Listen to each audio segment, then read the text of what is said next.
During the season of Lent, the time when we get ready for Easter, we look for ways to be closer to God.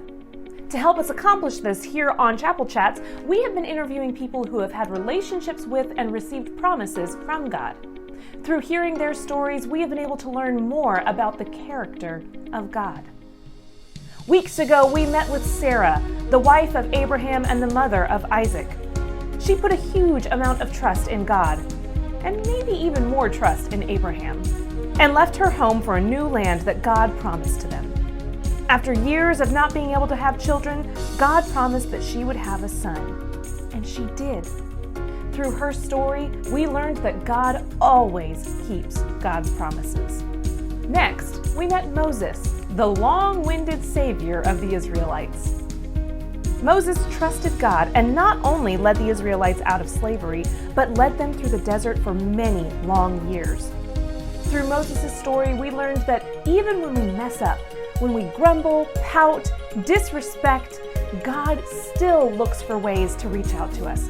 God still tries to be in relationship with us. God does not abandon us. And last week, we met with my friend Nick. It's Nicodemus. Nicodemus. Nicodemus spent his life studying the law, all the commandments given in the Old Testament.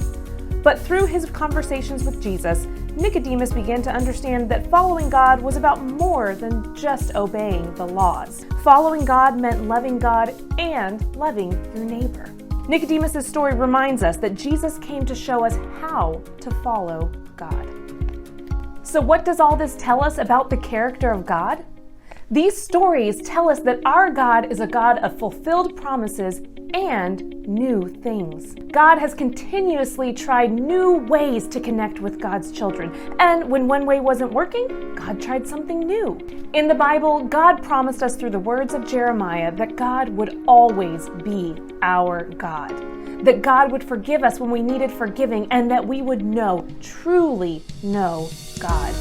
And as we know, God always keeps God's promises.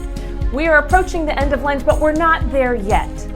Join us next week for our final edition of Chapel Chats, where we take all of the stories we've heard of God's promises and see those promises fulfilled in one man. I'm excited to see what we will find out.